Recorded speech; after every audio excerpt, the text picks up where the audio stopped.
بسم اللہ الرحمن الرحیم۔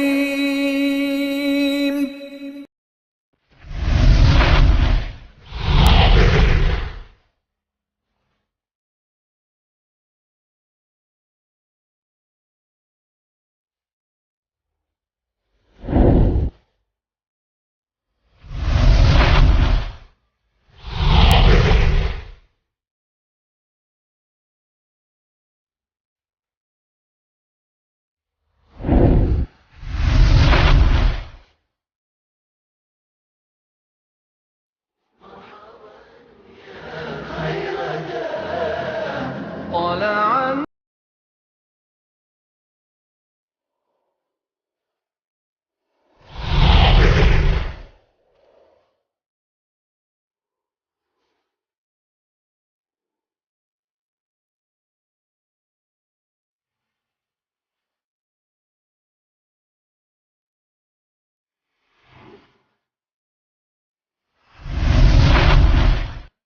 وَلَقَدْ أَرْسَلْنَا رُسُلًا مِّن قَبْلِكَ وَجَعَلْنَا لَهُمْ أَزْوَاجًا وَذُرِّيَّةً وَمَا كَانَ لِرَسُولٍ أَن يَأْتِيَ بِآيَةٍ إِلَّا بِإِذْنِ اللَّهِ لِكُلِّ أَجَلٍ كِتَابٌ۔ إن الحمد لله نحمده ونستعينه ونستغفره ونعوذ بالله من شرور أنفسنا ومن سيئات أعمالنا، من يهده الله فلا مضل له ومن يضلل فلا هادي له، وأشهد أن لا إله إلا الله وحده لا شريك له، وأشهد أن محمدًا عبده ورسوله. يا أيها الذين آمنوا اتقوا الله حق تقاته ولا تموتن إلا وأنتم مسلمون. يا أيها الناس اتقوا ربكم الذي خلقكم من نفس واحدة وخلق منها زوجها وبث منهما رجالا كثيرا ونساء، واتقوا الله الذي تساءلون به والأرحام إن الله كان عليكم رقيبا. يا أيها الذين آمنوا اتقوا الله وقولوا قولا سديدا يصلح لكم أعمالكم ويغفر لكم ذنوبكم، ومن يطع الله ورسوله فقد فاز فوزا عظيما. أما بعد فإن خير الحديث كتاب الله، وخير الهدي هدي محمد صلى الله عليه وسلم، وشر الأمور محدثاتها، وكل محدثة بدعة، وكل بدعة ضلالة، وكل ضلالة في النار۔ اللہ تعالیٰ کا بے انتہا شکر و احسان ہے کہ دروس سیرت کا جو سلسلہ ہم نے شروع کیا تھا اس کی 5ویں کڑی سننے کے لیے ہم یہاں جمع ہوئے ہیں، اکٹھا ہوئے ہیں، اور آج کے درس میں ہم نبی کریم صلی اللہ علیہ وسلم کی نبوت سے پہلے کی جو زندگی ہے اس زندگی کے حوالے سے 3 اہم باتیں انشاءاللہ تعالی سنیں گے۔ سب سے پہلی بات، کل ہم نے روشنی ڈالی تھی آپ صلی اللہ علیہ وسلم کے لڑکپن پر، آپ کا سفر تجارت پہ جانا، آپ صلی اللہ علیہ وسلم کا بکریاں چرانا، اس موضوع پر ہم نے گفتگو کی تھی۔ بعد کی زندگی کے جو اہم واقعات ہیں اس میں سے ایک اہم واقعہ انجمن حلف الفضول میں آپ صلی اللہ علیہ وسلم کی شرکت اور آپ کی حصہ داری۔ یہ انجمن حلف الفضول کیا ہے؟ ہوا یہ کہ مکے میں بد امنی عام ہو گئی، فساد عام ہو گیا، راہ چلتے مسافر لوٹ لیے جاتے تھے، چوریاں ہونے لگیں، اور جبکہ آپ کو معلوم ہے کہ سرزمین مکہ سرزمین حرم ہے، اور اس کی حرمت کا پاس و لحاظ مکے کے کافر رہنے کے باوجود مکے کی حرمت کا کافی پاس و لحاظ کرتے تھے۔ لہٰذا جب مکے میں بدامنی عام ہو گئی، فساد پھیل گیا، تو مکے کے کچھ سنجیدہ لوگوں نے آپس میں مل کر یہ طے کیا کہ چلو ایک تنظیم قائم کرتے ہیں، ایک کمیٹی بناتے ہیں، اور اس کمیٹی کا کام ہی یہی ہوگا کہ مکے کو پرامن بنائیں. یہاں جو چوری کے واقعات، لوٹ کے واقعات ہو رہے ہیں، ان کا تدارک کریں اور مکے کے ماحول کو امن والا ماحول بنائیں. اور یہ کمیٹی جو قائم ہوئی اس مقصد کے لیے، اس کو نام دیا گیا حلف الفضول. جب یہ کمیٹی بنی اور یہ تنظیم قائم ہوئی تو ہمارے نبی محمد صلی اللہ علیہ وسلم بھی اس کمیٹی کے رکن رکین بن گئے. آپ نے بھی آگے بڑھ چڑھ کر اس میں حصہ لیا اور مکے کے ماحول سے فساد کو ختم کرنے اور مکے میں امن لانے میں آپ صلی اللہ علیہ وسلم نے بھی اپنا کردار ادا کیا اور اپنا رول ادا کیا. اس سے کیا معلوم ہوتا ہے؟ سبق ملتا ہے ہمیں اور آپ کو. ایک سبق ملتا ہے، وہ سبق یہ ہے انسانیت کی فلاح و بہبود کے لیے مذہب سے ہٹ کر، دین اور مذہب سے ہٹ کر، انسانیت کی اور انسانوں کی بھلائی کے لیے، جرائم کو کم کرنے کے لیے، معاشرے میں امن لانے کے لیے جو کوششیں ہوتی ہیں، ایک مسلمان کو چاہیے کہ وہ ان کوششوں کی نہ صرف حوصلہ افزائی کرے بلکہ جرائم کو مٹانے اور معاشرے کو پرامن بنانے میں وہ اپنا رول بھی ادا کرے. دیکھیں کہ میں کیا حصہ اس میں اپنا ادا کر سکتا ہوں. اور جرائم کی روک تھام، ظلم کی روک تھام، اس سلسلے میں اگر کافر غیر مسلم سے بھی تعاون کرنا پڑے، لینا پڑے، دینا پڑے، شریعت کہتی ہے اس کا بھی تمہیں پرمیشن ہے. اور اس کا ثبوت یہ ہے، یہ جو انجمن حلف الفضول تھی نبوت سے پہلے کا واقعہ ہے، لیکن آپ کو معلوم ہونا چاہیے حدیثوں میں یہ بات وارد ہے، نبی بننے کے بعد نبوت کا تاج آپ صلی اللہ علیہ وسلم کے سر پہ رکھے جانے کے بعد بھی پیارے نبی اس واقعے کو یاد کرتے تھے اور کہتے تھے کہ نبوت سے قبل وہ جو انجمن حلف الفضول قائم ہوئی تھی اور اس میں نے اس کی جو ممبرشپ اختیار کی تھی، اس پر مجھے بہت خوشی ہے. اور پیارے نبی نے نبی بننے کے بعد کہا تھا اگر آج بھی، یہ دیکھو اصل دلیل، اگر آج بھی ان جیسے مقاصد کے لیے کوئی کمیٹی قائم ہوتی ہے تو میں آج بھی اس میں شریک ہونا چاہوں گا. سبحان اللہ.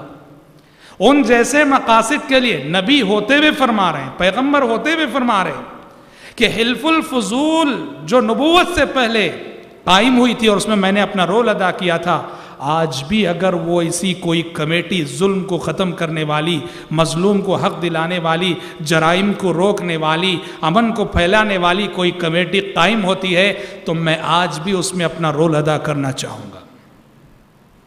تو یہ بہت بڑی بات ہے جو قبل از نبوت کی زندگی. اور یہاں نوٹ کرنے کی جو بات ہے، نبوت سے پہلے کی 40 سالہ زندگی میں مکے کے ماحول میں، عرب کے ماحول میں جتنے غلط کام ہوتے تھے، آپ دیکھیں گے کبھی کسی غلط کام میں پیارے نبی کی حصے داری نہیں تھی. الحمدللہ، کیونکہ آپ کو اللہ نے بچپن ہی سے معصوم رکھا تھا، بچائے رکھا تھا.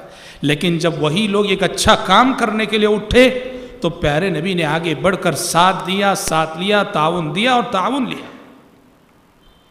اور حضرات، نبوت سے پہلے کی زندگی کا ایک اہم واقعہ، آپ صلی اللہ علیہ وسلم کا نکاح اور آپ کی شادی جو ام المومنین خدیجہ رضی اللہ عنہا سے ہوئی تھی.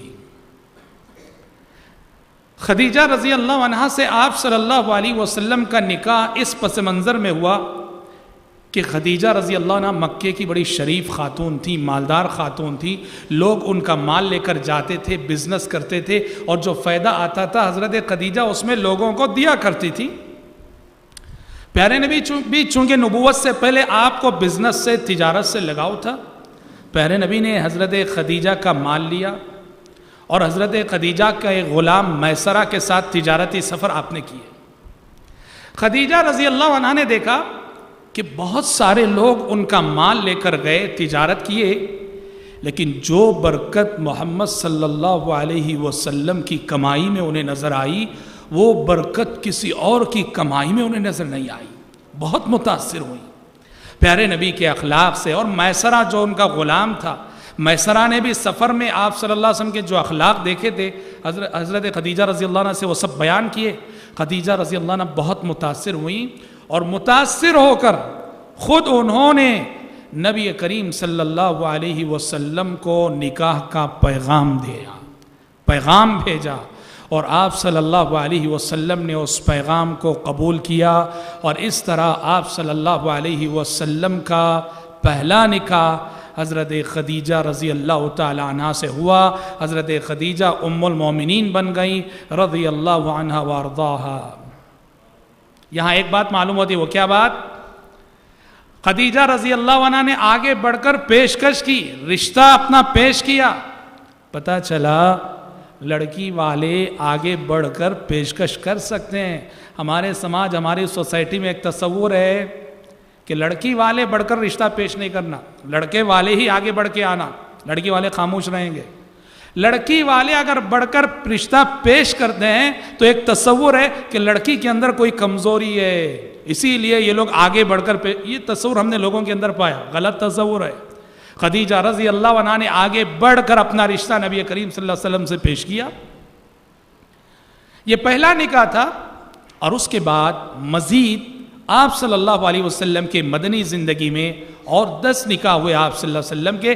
اس طرح کل آپ صلی اللہ علیہ وسلم کی 11 بیویاں تھیں، اور ہم آپ کو بتا دیں یہ ہمارے نبی کی خصوصیتوں میں سے خصوصیت۔ بعض مسئلے ایسے ہیں کہ وہ اللہ کے نبی کے ساتھ خاص ہیں، وہ امت کے لیے وہ حکم نہیں ہے، اسی کو خصائص رسول کہا جاتا ہے، خصائص نبی کہا جاتا ہے، پیغمبر کی خصوصیت کہا جاتا ہے، انہی میں سے یہ عام امتیوں کے لیے زیادہ سے زیادہ 4 شادیوں کی اجازت۔ ایک شخص اپنی زوجیت میں بیک وقت 4 بیویوں کو رکھ سکتا ہے، اس سے زائد نہیں، پر نبی کریم صلی اللہ علیہ وسلم کی خصوصیت تھی کہ آپ 4 سے زائد کر سکتے تھے۔ حضرات، میرے آج کے درس کا تفصیلی موضوع، حقیقی موضوع یہی ہے، اس پر میں روشنی تفصیل سے ڈالنا چاہوں گا، کیونکہ اس موضوع کو لے کر نبی کریم صلی اللہ علیہ وسلم کی جو 11 شادیاں ہوئیں، اس موضوع کو لے کر دشمنان اسلام نے بہت زیادہ زہر پھیلایا ہے، بہت زیادہ نبی کریم صلی اللہ علیہ وسلم کی عزت و آبرو سے کھلواڑ کرنے کی کوشش کی ہے، نعوذ باللہ۔ آپ کی شخصیت پر کیچڑ اچھالا ہے۔ آپ کو معلوم ہے 20ویں صدی عیسوی کے آغاز میں آریہ سماج کے ایک گستاخ نے کتاب لکھی تھی اس موضوع کو لے کر، اور اس موضوع پر اس نے جو کتاب لکھی، اس کتاب کا اس نے نام رکھا تھا، اللہ معاف کرے ہم وہ نام اپنی زبان سے لے رہے ہیں، اس نے اپنی کتاب کا نام رکھا تھا رنگیلا رسول، نعوذ باللہ۔ اس گستاخ کا جواب دیا تھا مناظر اسلام شیخ الاسلام مولانا ابو الوفا ثناء اللہ امرتسری رحمۃ اللہ علیہ نے، جنہیں ہندوستان کا ابن تیمیہ کہا گیا۔ مولانا ثناء اللہ امرتسری رحمۃ اللہ علیہ نے رنگیلا رسول کے جواب میں کتاب لکھی مقدس رسول، جس میں انہوں نے آریہ سماج کے اس گستاخ نے پیارے نبی کی 11 شادیوں کو لے کر جو اعتراضات کیے تھے، سب کے بڑے اطمینان بخش جوابات مولانا ثناء اللہ امرتسری رحمۃ اللہ علیہ نے دیے۔ اور میں بڑی معذرت کے ساتھ آپ سے عرض کرنا چاہتا ہوں کہ اس موضوع پر گفتگو میں کرنے جا رہا ہوں، اور گفتگو ناگزیر ہے، ضروری ہے۔ کیوں ضروری ہے؟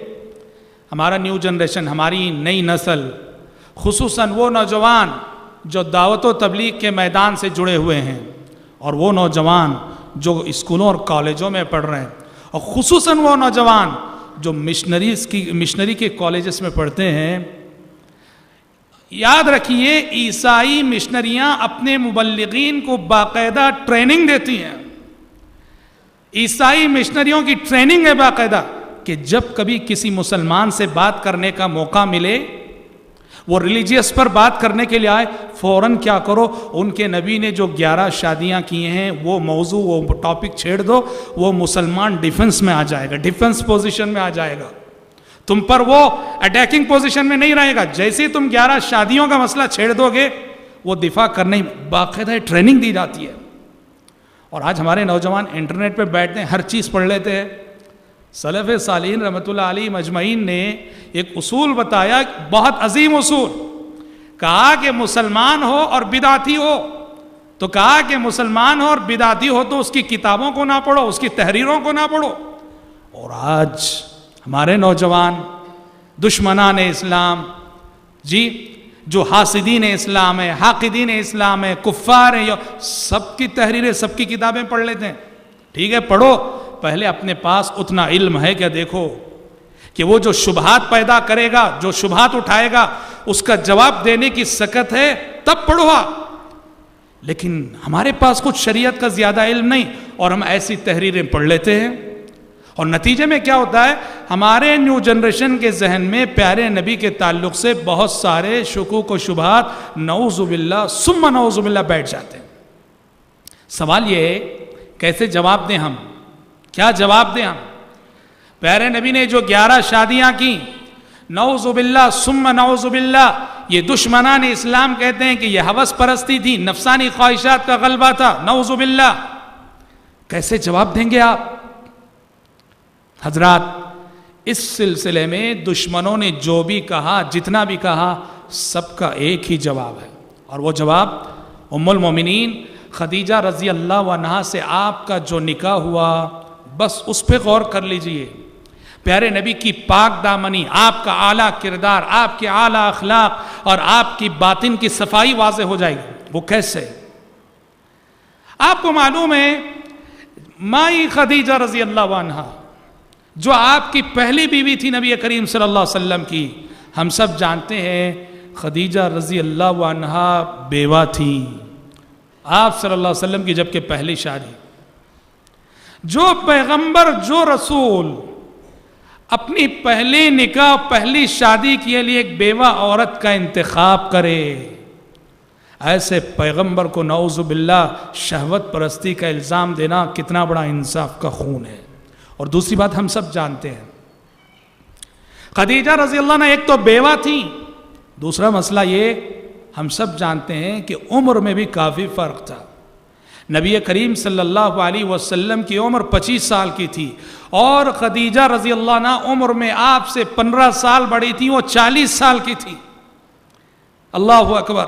عموماً ہوتا یہ ہے کہ لڑکے کی عمر بڑی، لڑکی کی کم ہوتی ہے. یہاں پیارے نبی کا پہلا نکاح جس بیوہ خاتون سے ہو رہا ہے وہ عمر میں آپ سے 15 سال بڑی ہیں. اور سب سے اہم بات جو اس مسئلے میں وہ کیا ہے جانتے ہیں؟ سب سے اہم بات یہ ہے اور یہی اصل جواب ہے کہ جب تک خدیجہ رضی اللہ عنہا زندہ رہیں پیارے نبی نے کوئی دوسرا نکاح، کوئی دوسری شادی نہیں کی. اور آپ کو معلوم ہے کہ خدیجہ رضی اللہ عنہا کا جب انتقال ہوا پیارے نبی کی عمر کیا تھی؟ نکاح ہوا تو پیارے نبی 25 سال کے تھے اور خدیجہ رضی اللہ عنہا کا جب انتقال ہوا تو پیارے نبی کی عمر تھی 53 سال، 50 پر 3 سال. کیا مطلب؟ پوری جوانی پیارے نبی نے ایک بیوہ عورت کے ساتھ گزار دی، ایک بیوہ بیوی کے ساتھ گزار دی. دیکھیے سبحان اللہ، پوری جوانی ہی تو ہوتی ہے، خواہشات کا مرحلہ، نفس کے غلبے کا جوانی ہوتی ہے. جو پیغمبر اپنی پوری جوانی ایک بیوہ عورت سے نکاح کر کے گزار دے، اس پیغمبر کو نعوذ باللہ شہوت پرستی کا الزام دینا یہ انصاف کا کتنا بڑا خون نہیں ہے؟ اب سوال یہ پیدا ہوتا ہے، اگر 50 پر 3 سال تک پیارے نبی کی صرف ایک ہی بیوی تھی تو باقی زندگی میں جو 10 شادیاں ہوئیں وہ کیوں اور اس کا پس منظر کیا؟ ہاں یہ جاننے کی بات ہے.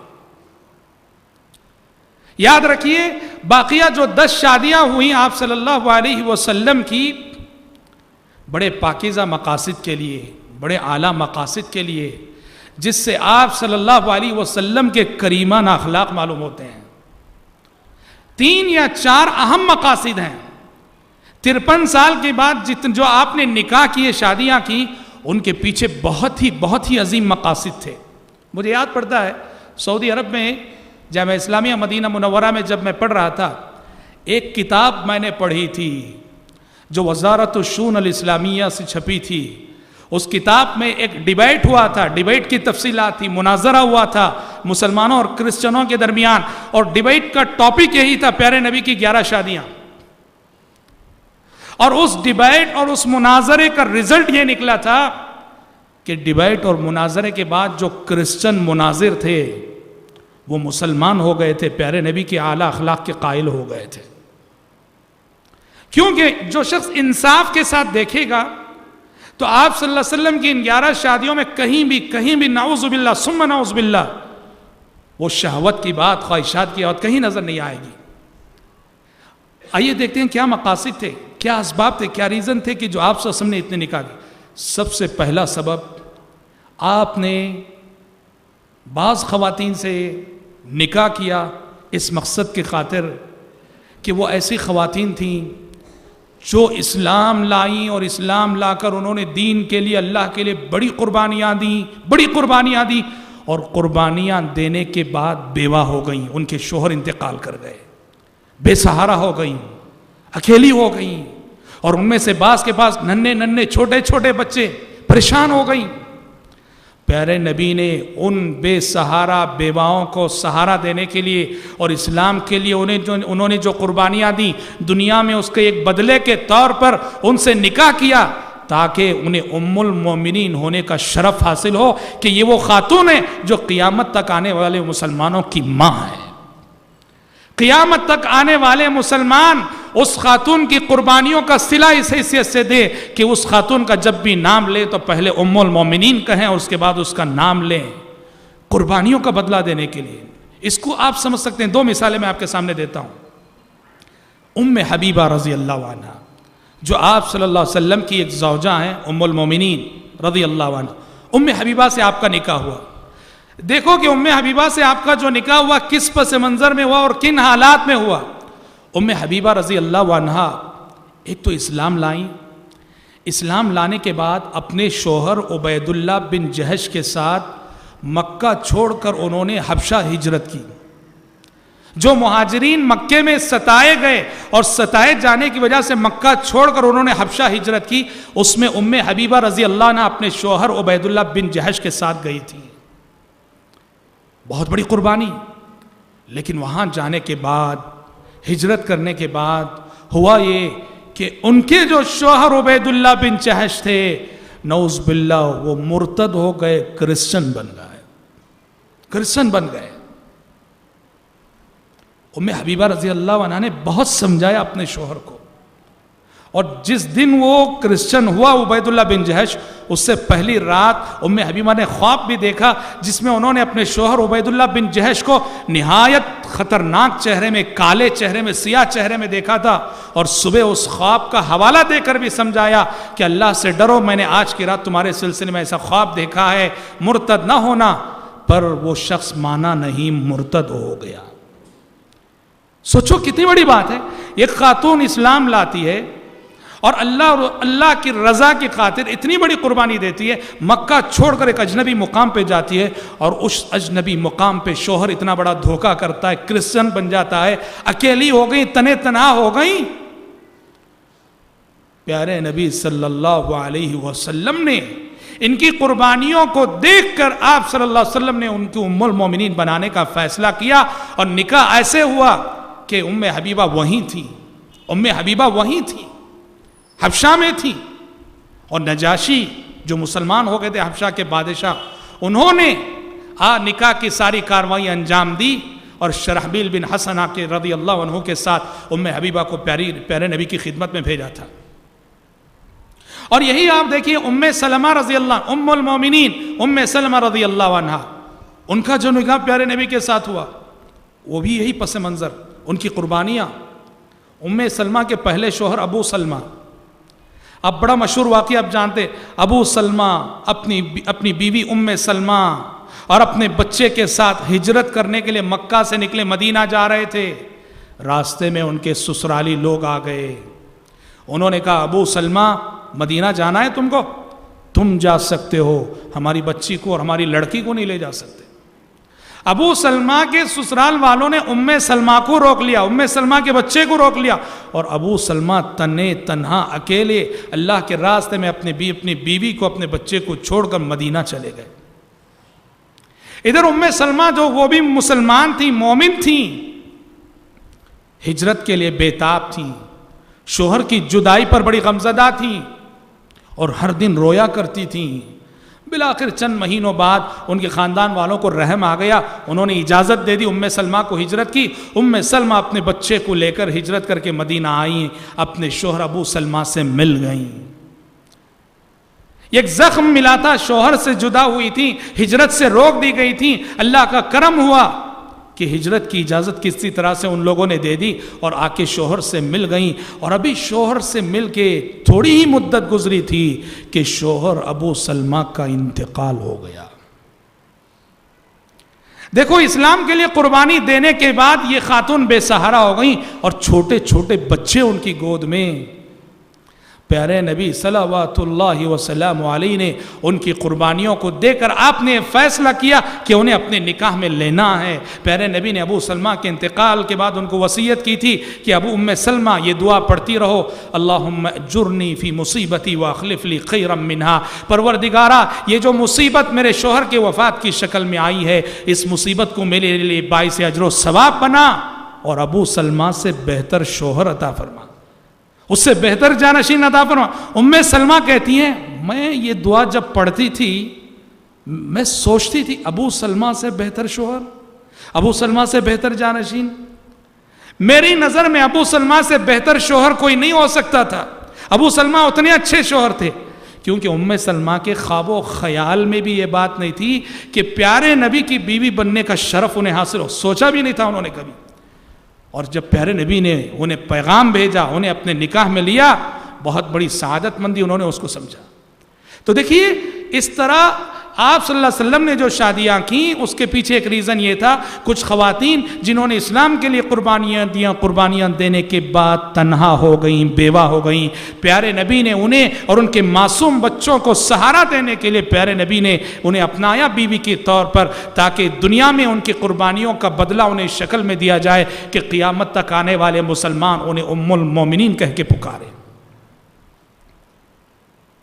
اور حضرات، دوسرا سبب، دوسرا ریزن جو آپ صلی اللہ علیہ وسلم نے شادیاں کی، اس کے پیچھے ایک حکمت اور ایک فلسفہ یہ بھی تھا کہ آپ نے بعض شادیاں اس لیے کی کہ ان شادیوں کے ذریعے سے دشمن کی دشمنی کو کمزور کرنا مقصد تھا۔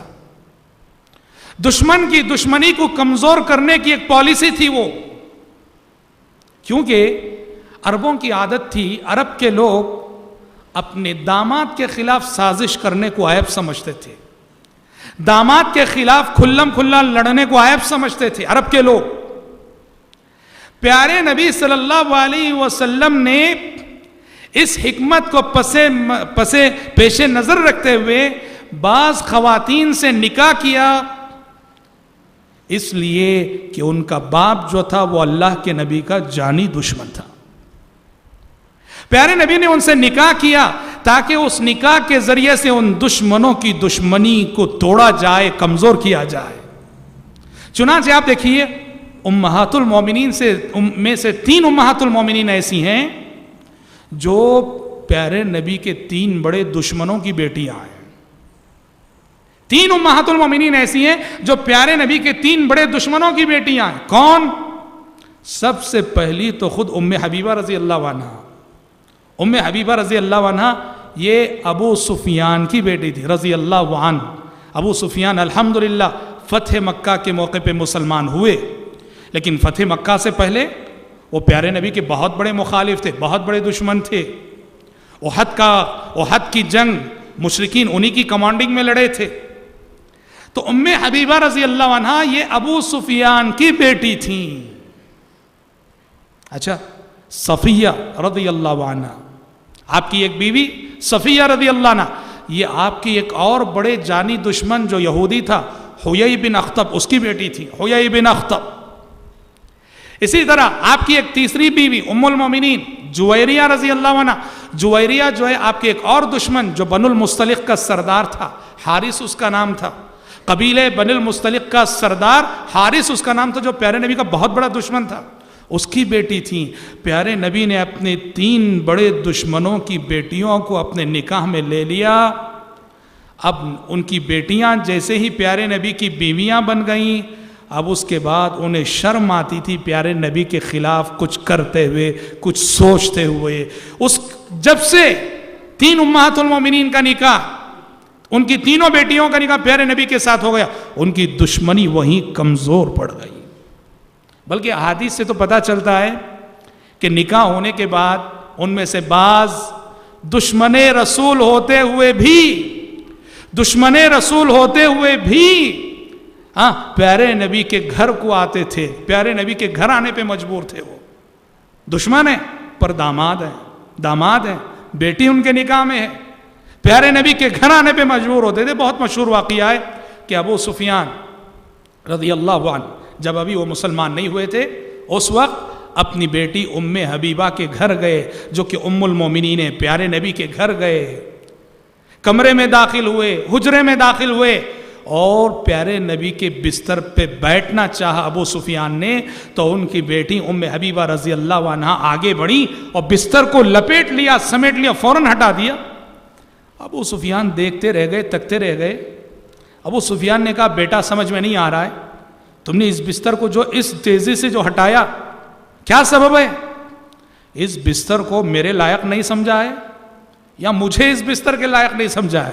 ام حبیبہ نے فوراً کہا ابا جان آپ میرے باپ ہیں صحیح، پر یہ اللہ کے نبی کا بستر ہے، آپ اللہ کے نبی کے دشمن رہتے ہوئے اللہ کے نبی کے بستر پہ نہیں بیٹھ سکتے آپ۔ ابو سفیان حیران رہ گئے، کہنے لگے لقد اصابکی بعدی شر یا بنتی، جسے ہم اردو زبان کہا کہ بہت بدل گئی ہو بیٹی، بہت بدل گئی ہو، اتنا کہہ کے خاموش رہ گیا ابو سفیان۔ سوچو کتنی بڑی بات ہے، دشمن رہتے ہوئے، مخالف رہتے ہوئے نبی کے گھر آنے پر مجبور ہے، کیوں؟ یہ پیارے نبی کی وہ حکیمانہ تدبیر، دشمن کی دشمنی کو کمزور کرنے کے لیے آپ صلی اللہ علیہ وسلم نے ان کی بیٹیوں کو اپنے نکاح میں لیا۔ تیسری حکمت کہ آپ صلی اللہ علیہ وسلم جو نکاح کرتے تھے، اس نکاح کے پیچھے دعوت و تبلیغ کی مصلحت بھی پوشیدہ ہوتی تھی کہ اس نیک نکاح سے، اگر فلاں خاتون سے میں نکاح کروں، اس نکاح کے نتیجے میں کئی لوگ مسلمان ہو سکتے ہیں، اسلام میں آ سکتے ہیں، ان کا قبیلہ مسلمان ہو سکتا ہے۔ چنانچہ آپ دیکھیے ام المومنین جویریہ رضی اللہ عنہا سے آپ کا جو نکاح ہوا، سبحان اللہ، کیا خیر و برکت والا نکاح، کس پس منظر میں؟ اس کے پیچھے یہ بہت بڑی دعوتی مصلحت اور دعوتی مقصد بھی تھا۔ کن حالات میں ہوا تھا یہ نکاح؟ بن المستلق کی تھیں، بن المستلق کے سردار کی بیٹی تھیں جویریہ رضی اللہ عنہا۔ بن المستلق سے مسلمانوں کی جنگ ہوئی، قبیلے بن المستلق کے لوگ ہار گئے، اور مسلمان بن المستلق کے بہت سارے مردوں عورتوں کو قید کر کے لائے۔ سارا قبیلے کے بڑے بڑے لوگ مسلمانوں کی گرفت میں اور مسلمانوں کی قید میں ہیں، اور بن المستلق کے قیدی سب مسلمان اللہ کے نبی نے صحابہ میں بانٹ دیے، اور انہی قیدیوں میں بن المستلق کے سردار کی بیٹی جویریہ بھی تھی۔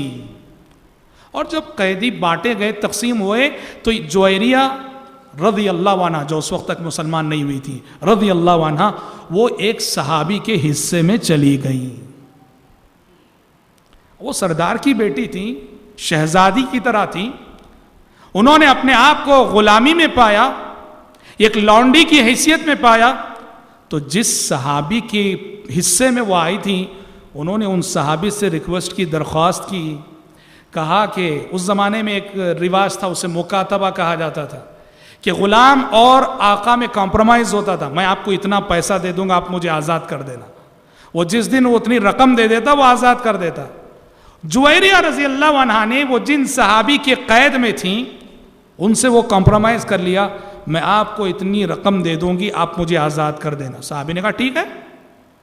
اب وہ رقم اس کا انتظام کرنا ہے، پیسے کا انتظام کرنا ہے۔ سیدھے جویریہ رضی اللہ عنہ کہاں گئیں؟ نبی کریم صلی اللہ علیہ وسلم کی خدمت میں گئیں اور آپ سے عرض کیا کہ اے اللہ کے نبی، آپ دیکھ رہے ہیں میں ایک سردار کی بیٹی ہوں اور کیسی ذلت میں مبتلا ہوں کہ اب میں لونڈی بن چکی ہوں. آپ کا بڑا احسان ہوگا اگر آپ مجھے اتنا پیسہ دے دیتے ہیں کہ میں غلامی سے آزاد ہو جاؤں. پیارے نبی سے درخواست کی.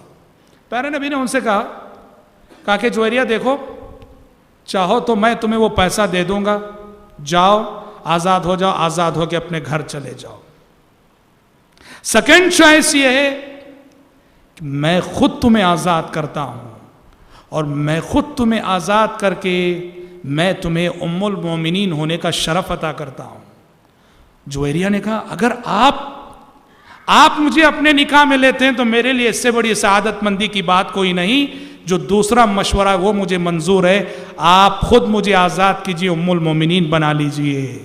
اس طرح جویریہ رضی اللہ عنہ الحمدللہ مسلمان ہوئی. پیارے نبی نے انہیں آزاد کیا اور ان سے نکاح کیا، ام المومنین بنا لیا.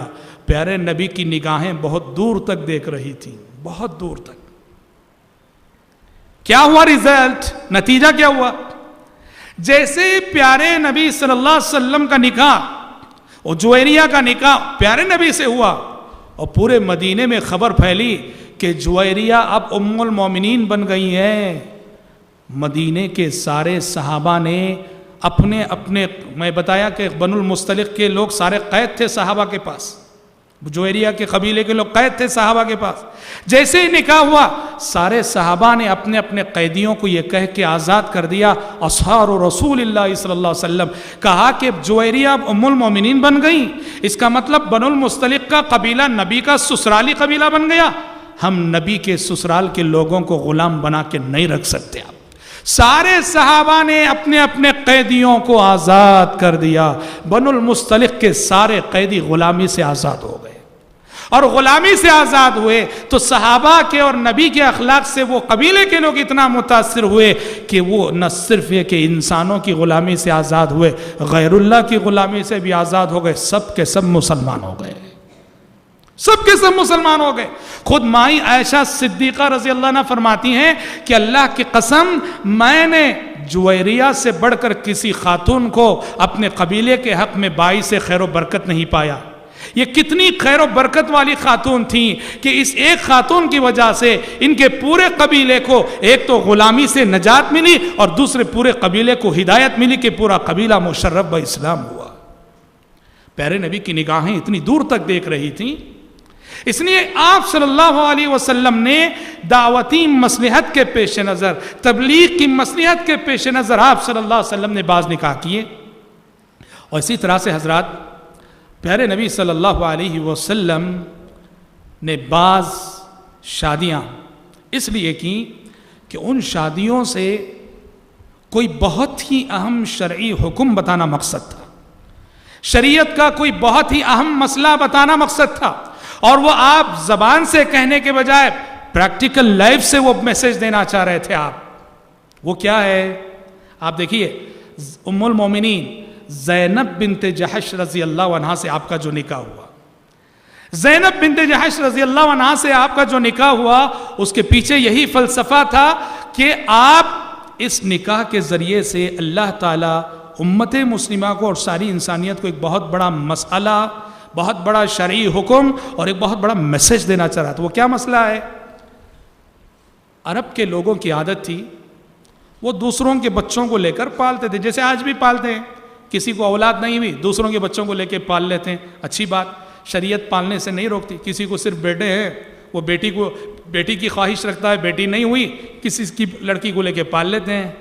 کسی کو صرف بیٹیاں ہیں اور لڑکے کی خواہش ہے، لڑکے کی ولادت نہیں ہوئی کسی کے لڑکے کو لے کے لیا. عرب کے لوگ یہ کرتے تھے کہ لے پالک جو ہوتا تھا، لے پالک جس بچے کو لے کر پال لیا جاتا اسے لے پالک کہتے ہیں، عربی زبان میں اسے متبنہ کہتے ہیں. لے پالک کو عرب کے لوگ حقیقی بیٹے کی طرح سے حقیقی بیٹے کا حکم دیتے تھے اور اسی لیے شروع میں آپ جانتے ہیں پیارے نبی صلی اللہ علیہ وسلم نے زید بن حارثہ ان کو آپ نے اپنا لے پالک بیٹا بنا لیا تھا، زید بن حارثہ رضی اللہ عنہ. اور اسی لیے شروع میں زید بن حارثہ کو صحابہ بھی کیا کہتے تھے؟ زید بن محمد کہتے تھے. محمد صلی اللہ علیہ وسلم کے بیٹے زید، حالانکہ وہ پیارے نبی کے بیٹے نہیں، پیارے نبی نے لے کے پالا ہے. حضرت خدیجہ رضی اللہ عنہ کے غلام تھے، حضرت خدیجہ نے گفٹ کیا تھا پیارے نبی کو زید بن حارثہ. عرب کی اس روایت کے مطابق زید بن محمد کہلاتے تھے وہ. شریعت کا حکم یہ، سورہ احزاب میں یہ احکامات موجود ہیں کہ آپ دوسروں کے بچوں کو لے کر پال تو سکتے ہیں، لیکن اسے حقیقی اولاد کا حکم نہیں دے سکتے. لے کر پالو، لیکن جب بھی اس کا باپ کون ہے اس کے حقیقی باپ ہی کا نام لکھنا. باپ کی جگہ اپنا نام نہیں لکھ سکتے آپ. ہاں سرپرست کے طور پر لکھ سکتے ہیں آپ، کون سرپرست ہے، میں ہوں، لکھ سکتے ہیں. لیکن زید کو آپ نے لے کے اگر پالا ہے، اگر اس کے باپ کا نام بکر تھا وہ ہمیشہ زید بن بکر ہی کہلائے گا. آپ عمر ہیں اور آپ نے لے کے پالا ہے، آپ اسے کبھی زید بن عمر نہیں لکھ سکتے. لے پالک، عرب کے لوگ چونکہ لے پالک کو حقیقی اولاد سمجھتے تھے، تو لہٰذا لے پالک کی اگر شادی ہو جائے تو اس کی بیوی کو حقیقی بہو سمجھتے تھے عرب کے لوگ. اور یہ سمجھتے تھے کہ وہ چونکہ بہو ہے اس لیے اس سے نکاح ناجائز ہے. عرب کے لوگ لے پالک کی بیوی سے نکاح کرنے کو بڑی معیوب بات سمجھتے تھے. اور شریعت کا قانون ہے لے پالک کبھی حقیقی اولاد نہیں ہو سکتا، تو لہٰذا اس کی بیوی کبھی بہو نہیں ہو سکتی. لہٰذا اگر لے پالک، ہم نے جس بچے کو لے کے پالا تھا، وہ کل اگر اپنی بیوی کو طلاق دے دیتا ہے، ہم اس سے نکاح کر سکتے ہیں.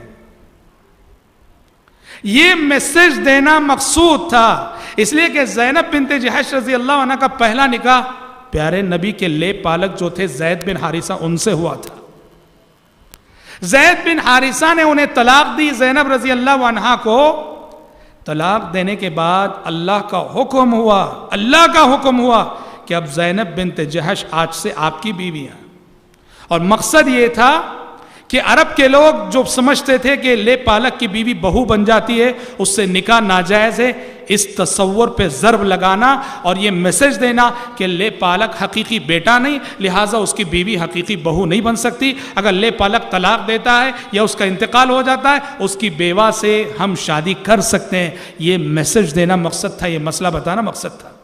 تو زینب بنت جحش رضی اللہ عنہ سے آپ کا جو نکاح ہوا وہ اس پس منظر میں.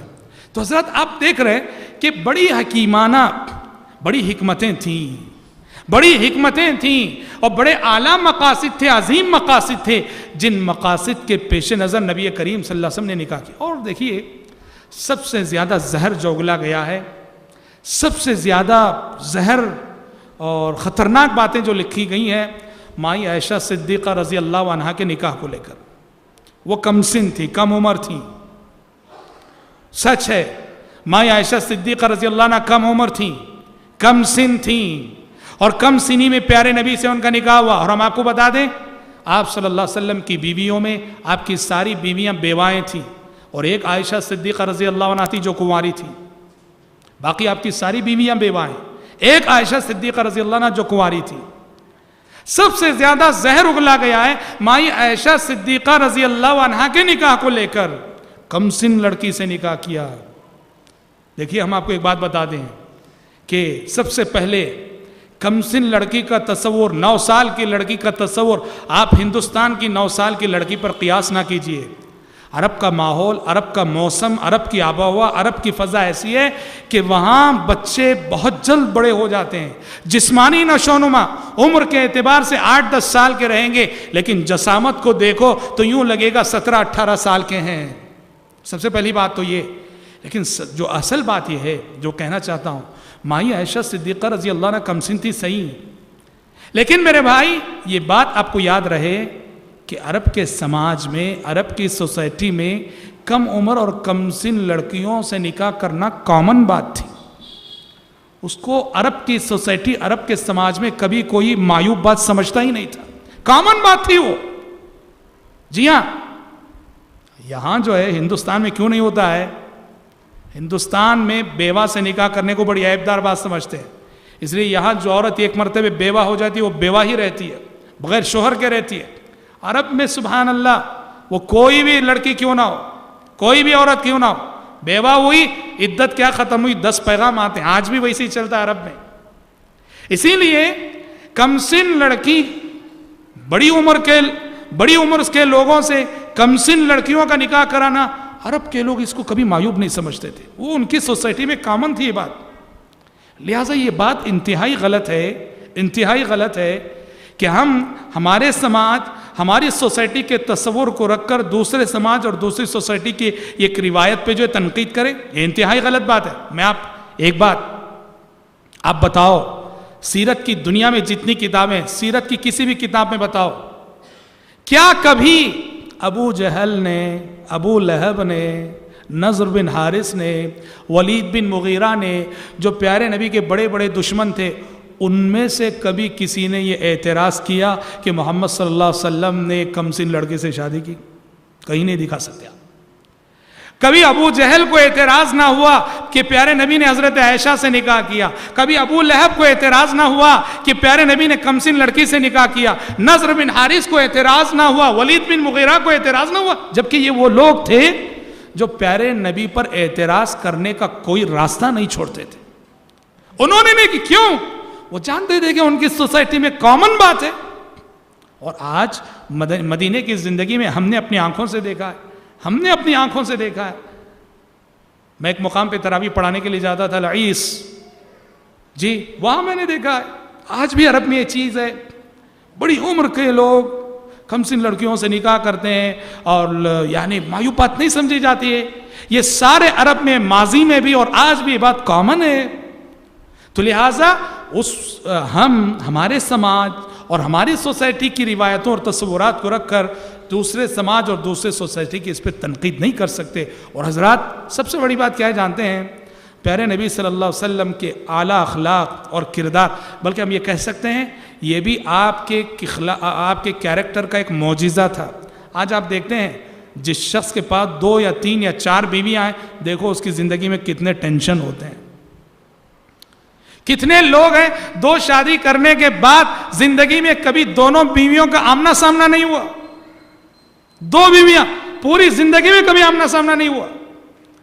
اور 3-4 شادیاں کرنے کے بعد زندگی اتنی الجھنوں میں گزرتی ہے، ہمیشہ 100 کا 9 جھگڑا، ہمیشہ. قربان جائیے آپ صلی اللہ علیہ وسلم کے اخلاق اور کردار پر کہ آپ کی زوجیت میں بیک وقت جو جمع ہوئی 9 بیویاں جمع ہوئی، 9 بیویاں آپ نے اپنی زندگی میں بیک وقت رکھا. اور جو ماحول امہات المومنین کے درمیان تھا، پاکیزہ ماحول، اللہ اکبر، کس اپنائیت کے ساتھ، کس محبت کے ساتھ، کس خلوص کے ساتھ ساری ازواج مطہرات آپس میں مل کر بیٹھا کرتی تھی. پیارے نبی نے کیسے اس ماحول کو مینٹین کیا، اور ایک مثالی شوہر ہونے کی حیثیت سے پیارے نبی نے کیسا انصاف کیا ان کے درمیان. آج بڑے سے بڑا انسان، طاقتور انسان بھی بیویوں کے مسئلے میں آ کر 2 بیویوں کے درمیان جب آتا ہے تو یوں لگو کہ چکی کے 2 پارٹ کے درمیان آ گیا اور دن بدن پستا رہتا ہے.